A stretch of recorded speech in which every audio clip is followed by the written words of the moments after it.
Hi అండి, welcome back to Roja Manchikanti vlogs అండి. Sunday స్పెషల్గా నేను చపాతీకి సైడ్ డిష్గా పాలకూర మామిడికాయ పప్పు చేశాను.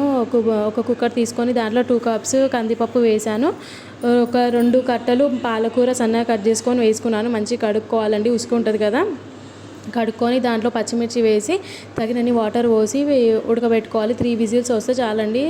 తర్వాత విజిల్ పోయిన తర్వాత పొయ్యి మీద ఆ కుక్కర్ పెట్టుకొని పోపు అనేది దాంట్లో వేసేసుకోవాలి. వేసిన తర్వాత పసుపు వేసుకోవాలి. మనము ఈ ఎండాకాలంలో మామిడికాయ తరుక్కొని ఉప్పు పసుపు కలుపుకొని పెట్టుకుంటాం కదండి. నేను ఆ మామిడికాయనే వాడుతున్నాను. నా దగ్గర మామిడికాయ లేకుండే ఈ మామిడికాయలు తరుక్కొని కిలోకి ఒక పావు కిలో ఉప్పు వేసుకొని పసుపు తగినంత వేసుకొని కలుపుకొని ఫ్రిడ్జ్లో స్టోర్ చేసుకొని పెట్టుకుంటే 1 ఇయర్ పాటు మనకి మంచిగా ఉంటుందండి. ఏం ఖరాబ్ కాదు. ఆ మామిడికాయ ఉప్పు ఉంటుంది కదా, ఉప్పు కొద్దిగా చూసుకొని వేసుకోవాలి.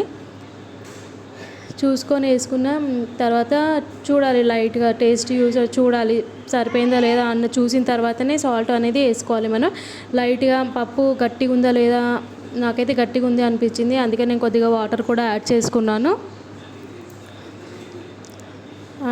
యాడ్ చేసేసుకొని ఇప్పుడు మామిడికాయ వేసాం కదా, అందుకే నేను ఒక 2 విజిల్స్ కాకుండా ఒక 1 విజిల్ అయినా పెట్టేసేయాలండి. మామిడికాయ అనేది ఉడికిపోతుంది తొందరగా. ఇలా చేసే పప్పు కూడా చాలా టేస్ట్గా ఉంటుంది. పప్పు కూడా ఈజీగా రెడీ అయిపోతుందండి. టేస్టీగా మామిడికాయ పాలకూర పప్పు రెడీ అయిపోతుందండి. అన్నంలోకి చపాతీ, జొన్న రొట్టె, బియ్యం రొట్టె అన్నిటికీ బాగుంటుంది. సైడ్ డిష్కి చపాతీ చేయన్నాం కదా, నేను పూరి పిండి తీసుకున్నాను. దాంట్లో కొద్దిగా సాల్ట్ తగినంత ఆయిల్ వేసుకొని కలుపుకొని 1/2 అవర్ అలా పక్కన పెట్టేసుకున్నాను. ఎంత మంచిగా నానితే అంత మంచిగా చపాతీలు వస్తాయండి మనకి. అందుకోసమని ఆ పప్పు ఉడికే టైంలోనే నేను ఈ చపాతీ అనేది పిండి అనేది తడిపి పెట్టేశాను అనమాట. చూడండి, ఇట్లా మంచిగా తడిపి దానికి ఆయిల్ పైన వేసి ఒక బౌల్ పెట్టి ఒక 1/2 అవర్ పెట్టిన తర్వాత తీసి చూడండి, ఇలా అవుతుంది.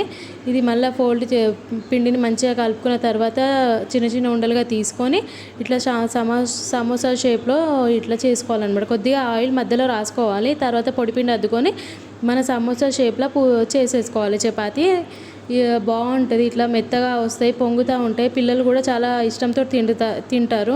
ఇట్లా బెలూన్లాగా పొంగుతుంది కదా చపాతీ, పిల్లలు అలా చూస్తే చాలా ఇష్టంగా తింటారు.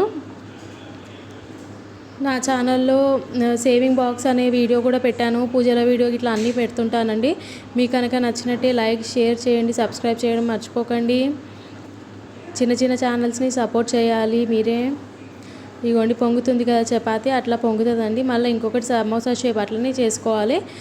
సైడ్స్కి సన్నగా చేసుకోవాలి. మధ్యలో కొద్దిగా లావు ఉన్నా ఏం కాదు. ఇట్లా చపాతీ పొంగుతుంది కదా, చాలా టేస్ట్ వస్తుంది అనమాట. పొరలుగా వస్తాయి. చపాతీ అనేది రెడీ అయిపోతుంది. నేను సండే స్పెషల్గా ఈ చపాతీ చేసి మామిడికాయ పాలకూర పప్పు చేశాను. మీరు కూడా ట్రై చేయండి. ట్రై చేసి ఎలా ఉందో కూడా నాకు కామెంట్ బాక్స్లో చెప్పండి. Like, share